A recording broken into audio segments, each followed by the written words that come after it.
Coming in, yeah. On today's episode, we speak to Cris Njoki, founder of IKOJN, an African fashion lifestyle brand that serves women through unique designs at an affordable price. From seeing a gap in the market and capitalizing on it, IKOJN was born and has since become a force to reckon with. We get into the ups and downs of building her business from the ground up. This is On the Up, and this is her story.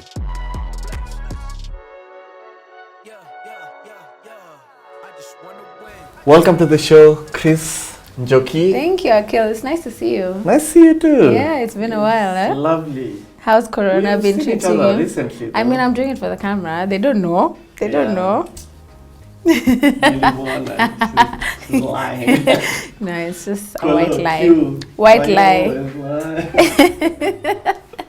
It's nice to see you again. But it's really lovely to have you here. Always. I hope you know your modern family because I have fire questions for you. Fam, I'm not even the least bit threatened. Do you know your basketball? I know my basketball. Yeah, we'll see. But we need to start here. Okay. We're here because we want to talk about IKOJN. Okay. And you've built a business in like the harshest industry possible. Yeah. I really don't know many people. I can literally count the number of people who've made it in the fashion industry. Yeah. How have you been able to like overcome all these things? Like it must be hard. To be honest, it is. And sometimes, you don't realize, for me personally, I don't realize even how hard it was or is because, I don't know, for me, it's just something I always wanted to do, right? So even the hurdles that came my way, for me, I didn't really see them as an obstacle. It was more of just like, you know what, this is just something I need to overcome, It's not like, oh, damn, it's time to quit. It was just like, for me, it almost became a fun game of like, let's see if I can do this. Can I overcome this? Can I, It's what you studied as well. Yeah, it's what I studied. It's not like any other... I didn't have a choice. It's not like, exactly. I didn't have a choice. Like, that's what I did in school. So for me, it was also one of those like, so now if it doesn't work, you quit and then I'm not going to go and become a banker. I have to go back to school. Yeah. But what makes it hard? Why hasn't fashion taken off in Kenya? Because we do see it in Lagos. True. Like, there are designers. It's a market by itself. Yeah. But that doesn't necessarily translate here. I think for us, the reason I'd say, because those are independent brands, you see, the reason you have independent brands that are really doing well in other African countries is because I think the number one reason is here we have options that are much cheaper. And by that I mean like secondhand, And even me, I'm a shopper of secondhand clothes, So when you have people you're targeting like in the maybe middle class who have access to secondhand clothes that are probably like from bigger brands, bigger international brands, then it's gonna be difficult for the independent local brands to achieve anything or get somewhere because then it's so hard to compete. Like you can't compete with those prices. So I feel that's the number one reason. That's what I think. How have you positioned IKOJN in the market? Is it mid-level? Is it high-end? Yeah. Is it entry? Because I see majority of the brands that struggle locally have positioned themselves very high end. Yeah. Does that market even exist? To be honest, that's actually something I really thought about, before I started the brand. Because I wouldn't classify myself as a high-end shopper.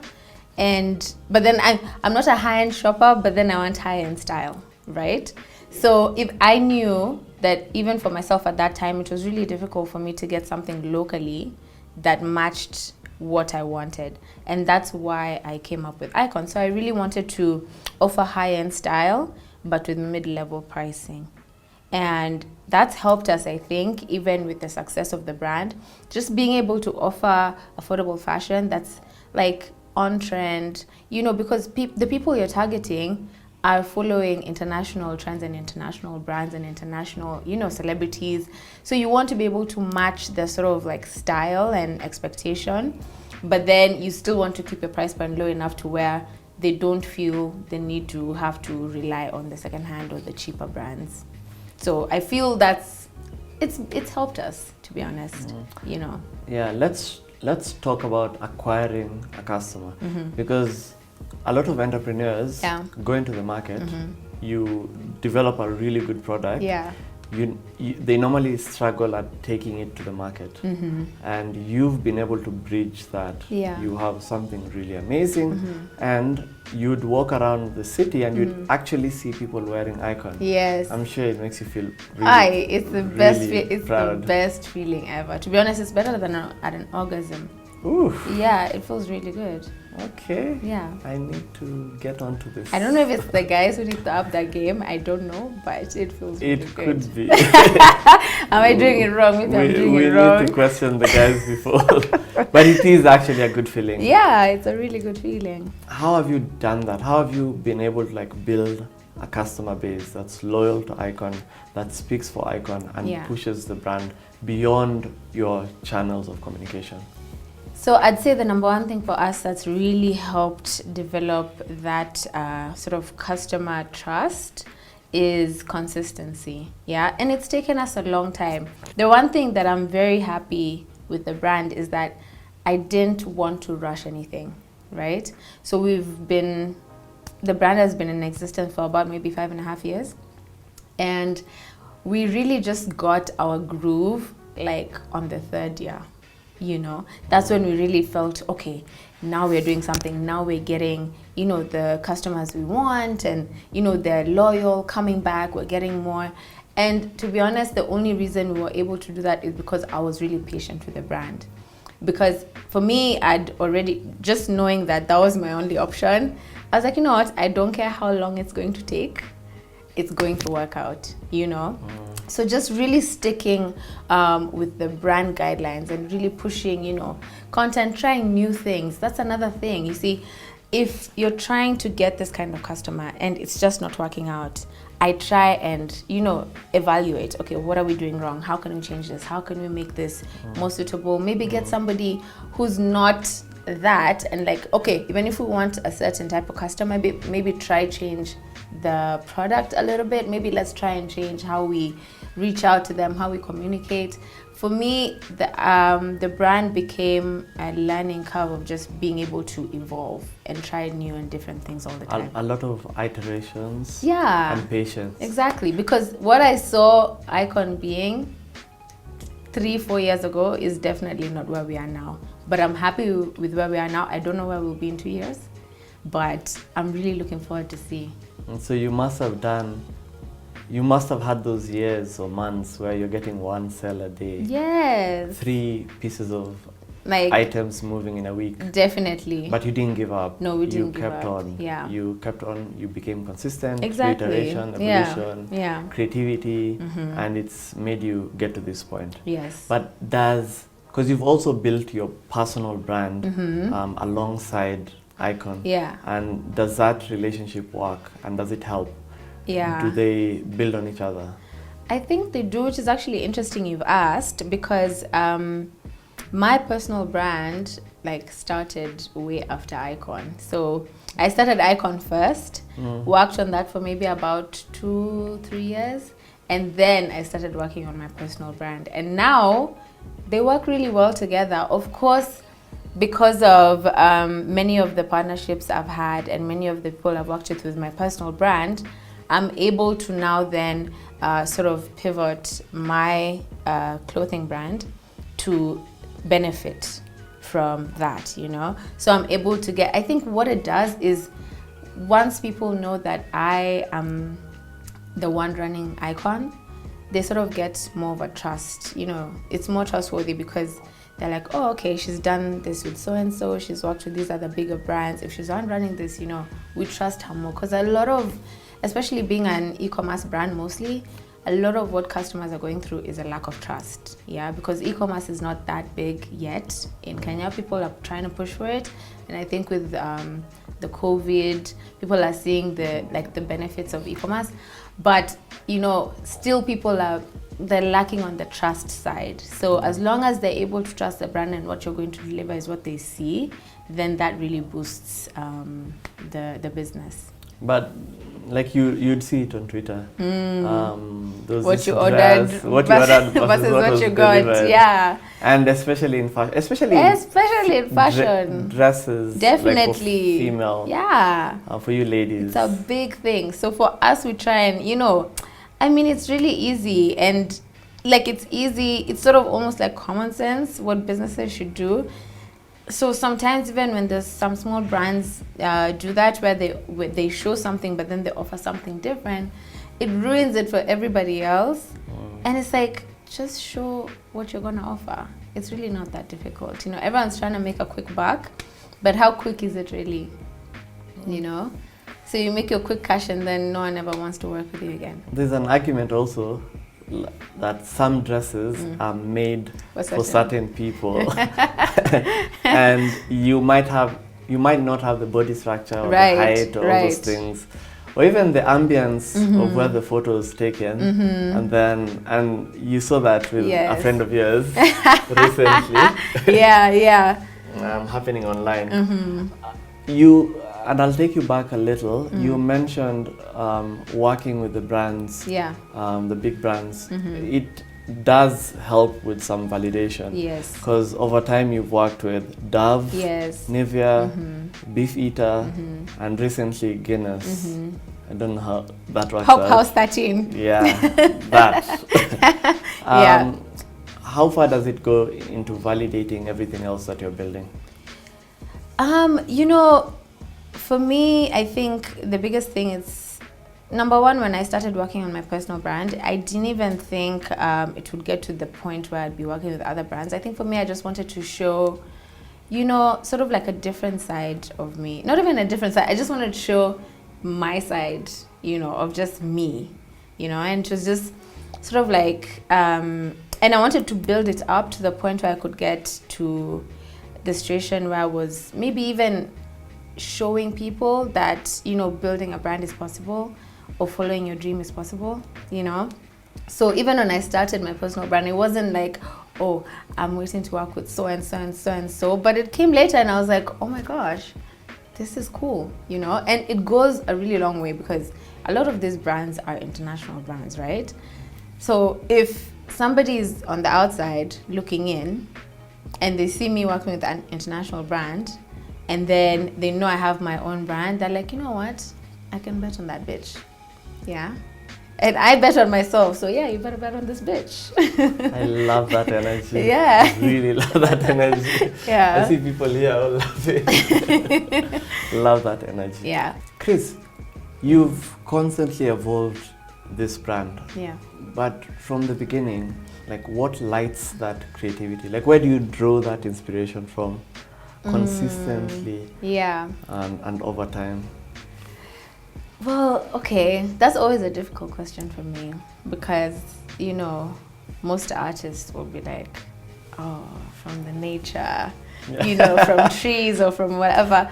But, you know, for me, I don't, okay, if you see, I feel like how I look at my brand is, I need to be both. I need to be creative, but I still need to be very business-minded, okay? And I feel like I'm more business-minded than creative. Really? Yeah, and everybody, I don't know, many people think otherwise. Yes, I am. It shows I am otherwise. creative. I am creative. That one I won't take away from my creativity. But my creativity comes with a lot of like, a thought process on like, okay, is this good for the business? Is this gonna sell? Is this, you know, there's a lot of analytics involved in me being creative. So even when you ask me where do I draw inspiration from, I want to make my customers happy. I want to give them what they want. I want to make them feel so good when they wear our pieces that they just keep coming back, you know. So for me, that's my inspiration. My inspiration is making products that women fall in love with, and they even fall in love with themselves in the IKOJN pieces that they wear, you know. So that's my inspiration, and that's what literally keeps me going. And it's like the happier they are, the more we keep supplying the happiness. And I really love that, because what you've built is in many ways rooted to African culture. Yeah. The prints and even the design. Yeah. Even the thought that Africans are curvy, the ladies are curvy. Like it's an African brand. Yes. But we do see a trend. I don't know if it's oversaturated now. I don't know if it's overhyped, where the global market is buying into our culture currently. Yeah. We saw the movies with Black Panther. I don't know if it's over monetized, if there's an opportunity to like grow into that direction, and brands like IKOJN to be able to like dominate in markets that are away from the African market, or have you built this brand purely for the African woman? Okay, I get what you mean. Okay, so for me, even when I was starting the brand, I never ever thought about taking it outside of Africa, just because I feel like internationally they have a lot of brands. They have so many big brands, but what does Africa have? Do we really have brands that are ours, you know, that we can, even if they go outside, they go outside as an African brand, right? So think of like an ASOS or a Mango or a Zara. Can we have a brand that's first of all dominated Africa and then now can go outside? So even when I was starting, I was never for the notion of, oh, let's push the brand internationally. No, let's make this brand so like the home, how do you call it, like a home name? I'm forgetting the term. You get what I mean? Yeah, let IKOJN be the fashion brand of Africa. Household name. Oh, there we go. Let IKOJN be trade places. Let IKOJN be the household name of Africa in terms of fashion, and then we can move it international, you understand? Because I feel like the minute you move the brand internationally, then it's sort of, because I mean, definitely it's much easier there in terms of their, the supply, like the way they do their business and the way they, how do you call it? I'm really losing my words. Lord Jesus. Like their systems, you know? Outside, they have all these systems in place, but then you rush out there, who's gonna work on the systems here? For me, I'd like to really work on the systems in Kenya and in Africa. And I knew that starting the brand, it's gonna be a tough road, it's gonna be long, but it's something I'm willing to do, because then I'm paving way for people who come after me so they don't have to work as hard. But are we losing a huge opportunity? If you look at it, Black Panther was massively successful. Recently, Queen Bee obviously launched the visual album. Yeah. It's purely African culture monetized. But you see, are that's we losing good. An opportunity there? We're not, because she did the visual album and she got designers from Africa. You get it? So you see, and what they're doing is great, because they've decided to keep the brand African, and then you get these people coming and paying them, and as opposed to taking the brand international. Because what normally happens, you find like a lot of African brands, if they do decide to start and then take the brand international, what normally happens a lot is they move and they base the brand there. So then it almost becomes sort of like transferred to, you know, that country, as opposed to being based in Africa, you know, growing the African market. Because that's the biggest thing. Once the brand is not based here and producing here, then the market here doesn't grow, you know? Yeah. So I feel for us as creatives, especially African creatives, let's grow our brands locally, and then let the international, you know, pick up the hype. They come and pick it up from here. Yeah. You know? See. Yeah, because the moment you move it there, trust me, you get swallowed, because their retail space is like humongous. You know, you just get swallowed in there and you just become one of the little people, you know? For any entrepreneur, we all have these moments. And I think if you've not gone through this moment, like, just expect it. Yeah. Where you've literally felt like giving up. Yeah. It's been a dream of yours. You started school, you've studied fashion. This is the only thing you've ever wanted to do. I'm sure there was that moment when you're like, I'm going back to school. Yeah. F Yeah, no, I mean, it's even crazy you brought it up. They've been a bunch, but literally there's one that just sticks in my mind. Okay, so I'll give you a brief story, because it's really long. But when I finished school, I started another fashion business. It wasn't IKOJN. It was just reselling secondhand clothes because I knew I needed money to start IKOJN. Money, because IKOJN is, I wanted it to be a ready-to-wear brand, and that requires a substantial amount of capital. So you raised capital with another business. IKOJN, Yes. with another business. Yes. But IKOJN was always a vision. That was always a vision, right? So I started this secondhand business, raised the amount I needed, and I stopped it. I was like, okay, we're done with that. Now let's go into IKOJN. So I'm here because I knew IKOJN needed to be a ready-to-wear brand. I really tried looking around locally for, you know, factories that could produce our items, you know, maybe tailors. I really didn't have a lot of leeway in terms of production. And a lot of the factories told me that, you know, they have MOQs and, you know, I can't meet them. All of that, there's a lot. And then EPZ, they can't produce for local, all that.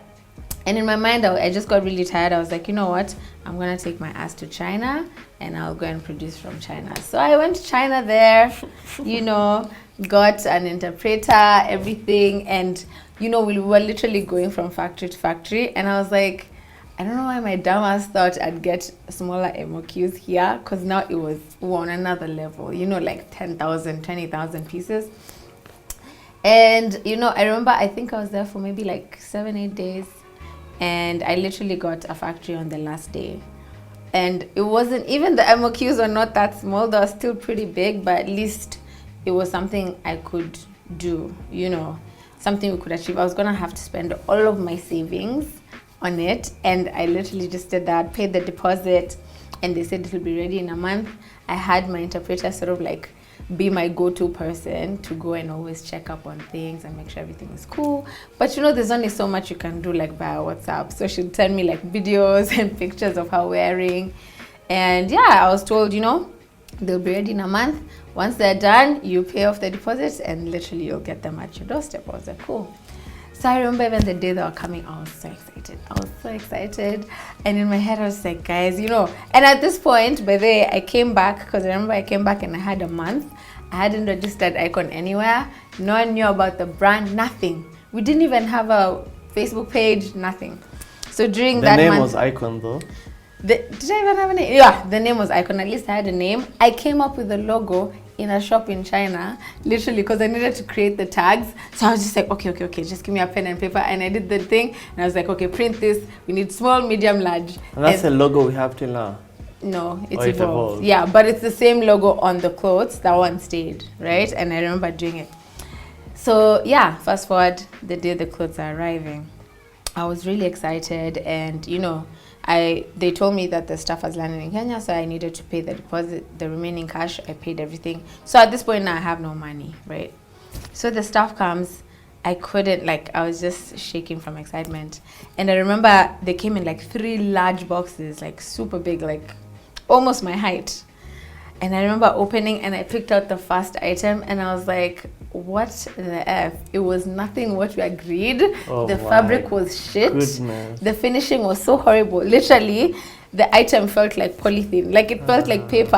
I was like, what's happening? And I'd done, I think, around 5,000 pieces. Oh my goodness. I was like, guys, you know, at that point I would have quit. Like that was because I'd spent everything I had on that, just that shipment. So I remember it was in the morning at around 9 a.m. I couldn't. So I opened all of them. I checked just one piece. I was like, okay, so all of them are like this. I was like, cool. I spent that day, it was on a Friday. I think I spent that whole weekend crying. And I was just like feeling so shit, feeling really bad about myself.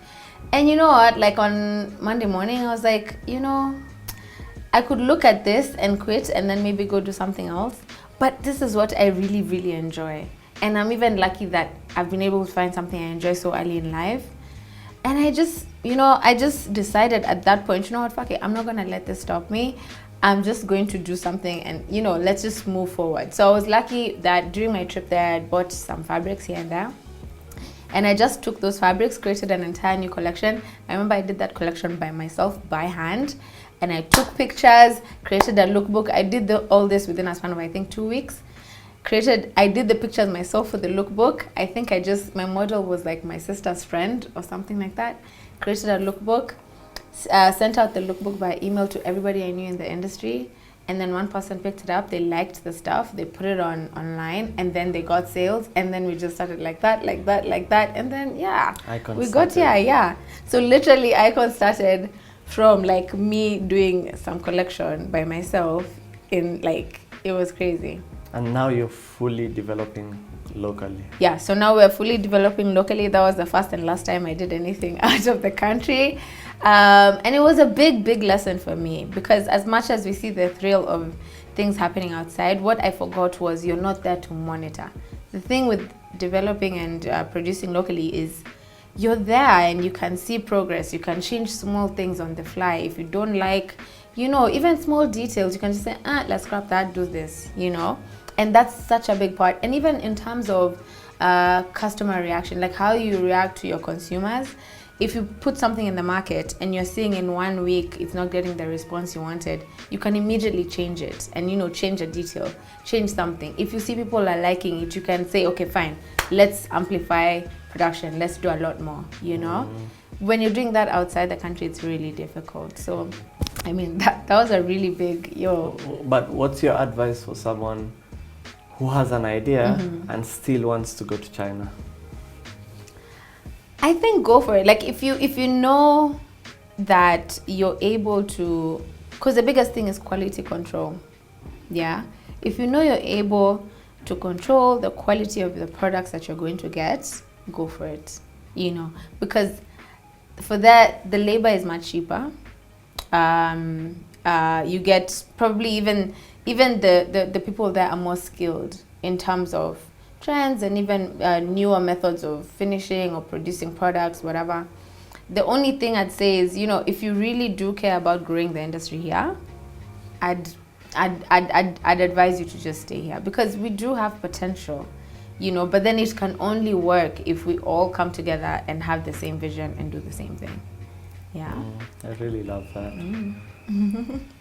This social space, social media, digital, it's vicious. Yeah, it's very daunting. For every single person. For sure. Especially for people like you who've put their life out there. Like there are videos with you partnering with a brand, leaving the bed from the shower. Like people literally know your life. Yeah. And it's very vicious because in as much as you get a lot of support, there are those people who just slide in certain things that can really put someone down. Yeah. How do you deal with this? How do you block it? And how do you work towards keeping like a right mental frame? Okay, so, actually, because I've seen this a lot, people going through the most on social media in terms of even bullying and things like that. I've been lucky that I haven't gotten a lot of it. And, even when I do, it really doesn't faze me. There are some things you just look, you're just like, bitch, I know you're lying. Like, what are you telling me? Like there's some, honestly, you look at just like, really? Like the best thing you could think of is telling me the way I'm fat. Really, really. But then I remember 2 months ago, that was the first time I actually got one comment that just like touched my soul. Whoever this person was and whoever you are, I see you. Yeah. But they went on my page and they were like, oh, Cris, I'd really wanted to support you as a woman because I love what you're doing. But my friend and I, we went to your store and we saw your stuff and the quality is horrible. Where the hell do you do your things? It's so bad. Like, I would never wear anything like that in my life. They really trash talk. And my thing is, trash talk me. Trash talk me. You trash talk my brand. That's like my child. That's my baby. I'm telling you, I saw red. I was just like, I'm gonna find you. Of course, it's like someone with like a whatever account. So I went there and they didn't have anything. People with 13 followers. And they probably have like 10, 20 of those accounts. So I just sat and I was like, you know what? This is just someone who's lonely, somewhere in their bed. So like that for me was the one time I would say I was really affected by, the hate. Did you respond? No, I didn't. I just deleted and blocked, But that, because before that I'd never experienced anything that bad, where something that affected me. And you know, sometimes, you know, once you get yourself in that space, the social media space, I think it's just something you have to get used to, because it's going to happen. Everybody has an opinion, okay? So for me, it's just, I just detach myself. It's almost like, look, I know why I'm doing this. If you have your opinion, that's yours, and you're okay with it. You're granted to have your opinion, and whatever. The only thing is, whatever your opinion is, I'm not gonna let it affect me, right? And even when you say the way you're saying that I've put my life out there and people know and everything, it's still something you have to think of as someone in social media. Yes, you want to share and you want to show people your life, but you also have to filter what it is you're telling people, yeah, and what you're showing. So that's something I know I do a lot. Like, even if I show you, oh, this is how I have my morning, da, da, da, it's still what I want you to see, you know. I still have to protect the things that are close to me, you know, things like family, relationships, things like that. I would never just put blatantly out there, because I know those are things that are really, really close to my heart, and I wouldn't want, because social media, I mean, everything, sometimes it's just like, you feel like if you put anything you love out there, it's like Drake, you put them out there and they just ruin everything, you know. So I love it. I saw, because what I believe is, when people are giving opinions, I always appreciate when it's informed opinions. If it's coming from a point of perspective. Yes. And I saw a comment online today, and it went like, don't take constructive criticism from people who haven't constructed anything. And it made so much sense. True. Because that's not the energy you should be getting, and it doesn't really grow anyone. It's true, it's so true, you know, because a lot of these people who have opinions and constructive criticism, they're sitting there having done nothing, you know. They're talking about, we were talking about this earlier, but they're over there talking about like, what's this thing called? Imposter syndrome. So they haven't done anything, but then they have all of the smack to say about the person who's overcome their imposter syndrome. It's like, nah. Who's put themselves out there is trying to do something. Exactly. What are you doing? And let me tell you, you know, even as somebody who's done something or is trying to do something, the last thing you would do is try and bring somebody else down, you know? Even for me, I can have an opinion. I have opinions about so many things, but they stay in my head. I keep those opinions in my head, and I'm not gonna go, even if I let my opinion known, it will never be like, on social media and bringing someone directly down. You know, if I have an opinion about something and I feel strongly that this might help them, let me find a one-on-one way to give it to them, you know. And as being somebody who's tried to build something for so long, I feel like I'm discerning to where I'll know how to say it without hurting them, you know, because people are sensitive, especially when you started a business. You become sensitive because you almost feel like that's part of you. So if somebody criticizes it, you almost it's like you're saying you hate me, you know? So yeah, I mean, you just, I don't know. It's one of those things, like social media, we created the beast, let's live with it. Yeah. Love it. Pet it. Tame it. Tame that beast. Yeah. I like that. If I take you slightly back, and I would like to know where you want to take IKOJN moving forward, because it's 5.5 years right now. Yeah. But you mentioned that you want to build this brand and this product to serve Africans. Yeah.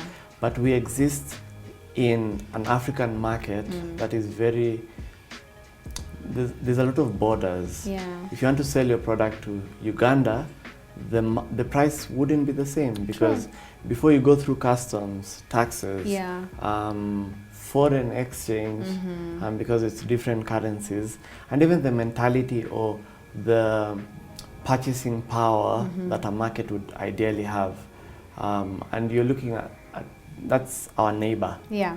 So if you're thinking up there, if you're thinking down there, South Africa, and even just mentalities and different cultures and accepting different styles. Yeah. So is Africa really a market by itself? Because I see it very divided, and in that sense, how do you want to position IKOJN within that space? What will it take? Yeah, what would it take?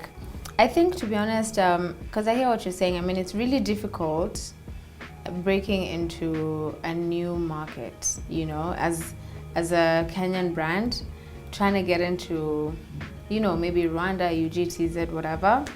It's difficult because, I mean, especially with the taxes don't make it easy at all. And you sort of like have to go in like trying to figure out, okay, who's my market, who's this? So you're basically starting from scratch, right? And I've thought about that question countless times, because if I'm trying to dominate the continent, how then do we come together? And the one thing that is always ringing for me is collaboration. Let me tell you, it's the only way, because think of it like this. If, say, I'm a brand in Kenya, maybe there's another brand like myself in Rwanda, you know, it could be an e-commerce brand, it could be a retail brand, it could be another fashion brand, right? If we come together and collaborate, they have information I don't have. I have information about this country that they don't have, and then see how we can help each other. That's the only way I see it working. That's how I would want it to work for IKOJN, right? And especially now, you know, I feel like what we've gone through with the pandemic and everything, it's really opened people's eyes to see that we can do all of this virtually. We don't have to, you know, go and physically meet and do all this. I mean, we've made it so easy for ourselves, you know, to meet and interact online, that I feel like if creatives can find a way to interact creatively, like through the borders, then that would be really easy for us to penetrate the markets instead of trying to do it by ourselves, you know? Yeah. And I also believe in the fact that you have to be ready. Yeah. There are things you can't control. True. You can control the quality of your product, the pricing of the product, exactly, the innovation behind your business, your thoughts, ideas, all those things. Yeah. Even your marketing can be very edgy. But there are certain things you can't control. Right. You can't control policy. True. You can't control border relations. I believe if the East Africa community was, and that was a dream, it was being talked about. Yeah. If we could go to Rwanda easily without those policies and border control and all this, if East Africa was a market by itself, would be so far and so strong right even now. Because the middle class here is limited. It is. It's true. But if you're serving the middle class within 3 or 4 countries coming together, then that's an entirely new playing field. So we have to be ready as entrepreneurs. True. Build for the market you have right now, work to expand that market, understand that market, exhaust that market, and then once the opportunity comes, you are ready. Exactly.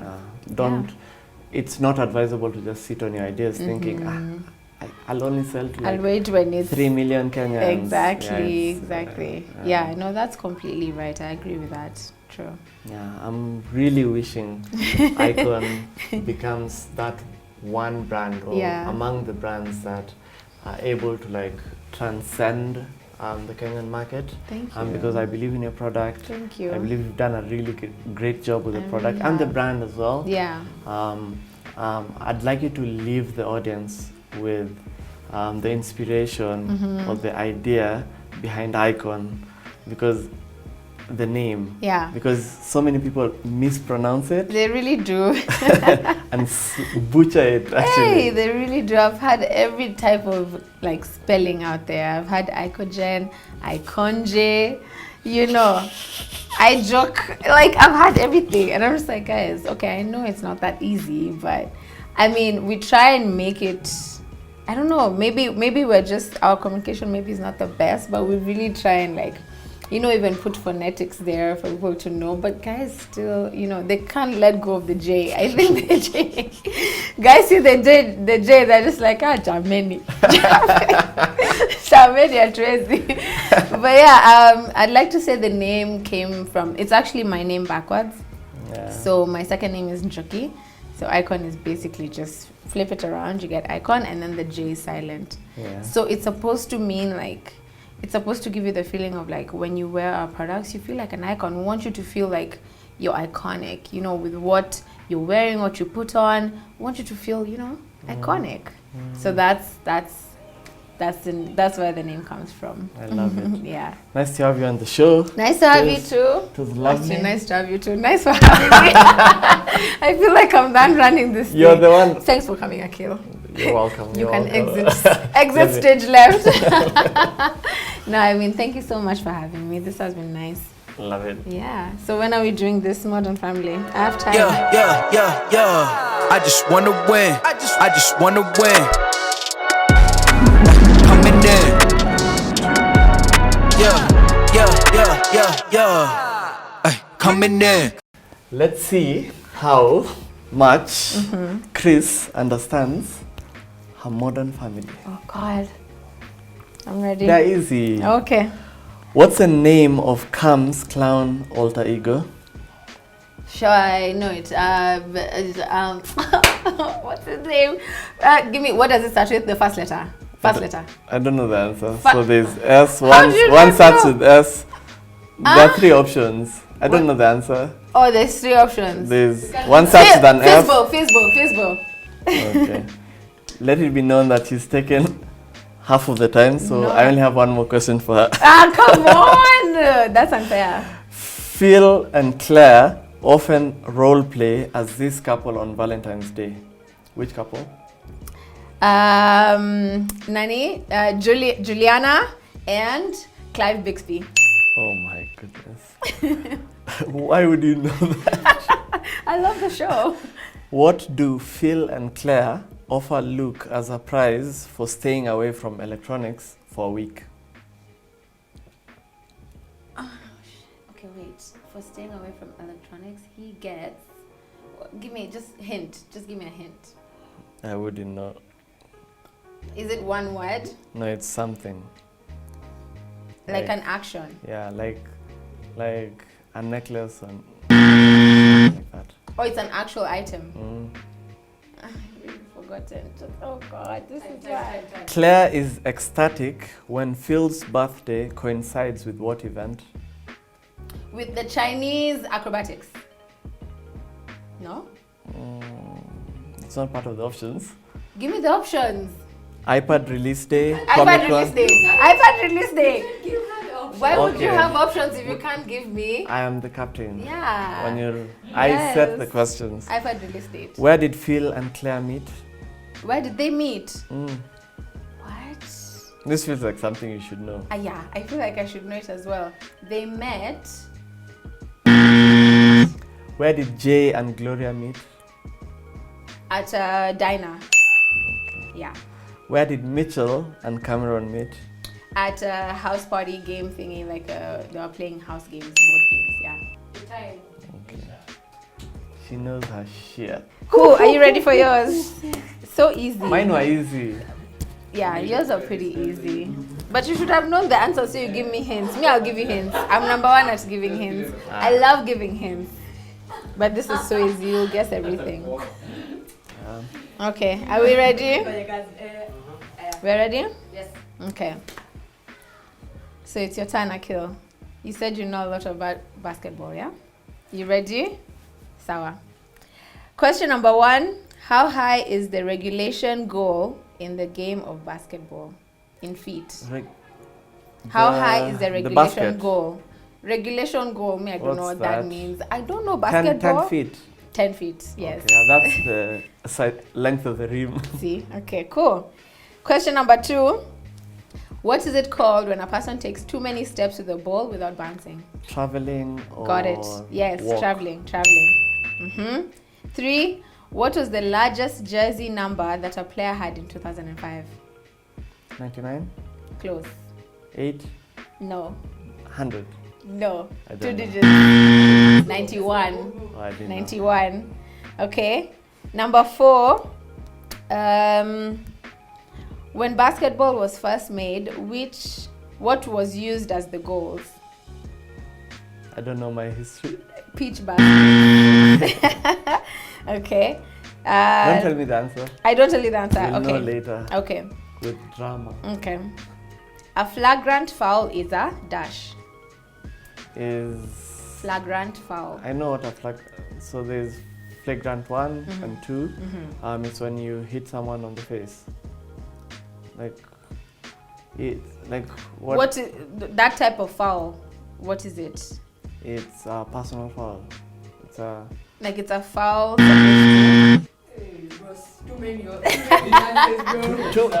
much English. Me English. Too much English. Your salad is so do I ask another one? What does that mean? A foul made purposely for harm. Oh, okay. Yeah. I should have known that. Yeah. I should have known that. So do I ask another? No. That's it? Because I know flagrant one, when you hit someone on the face. Yeah. 2 is when you intentionally hurt someone. Yeah. Ay, coming in, yeah. Flex, I just wanna win, yeah.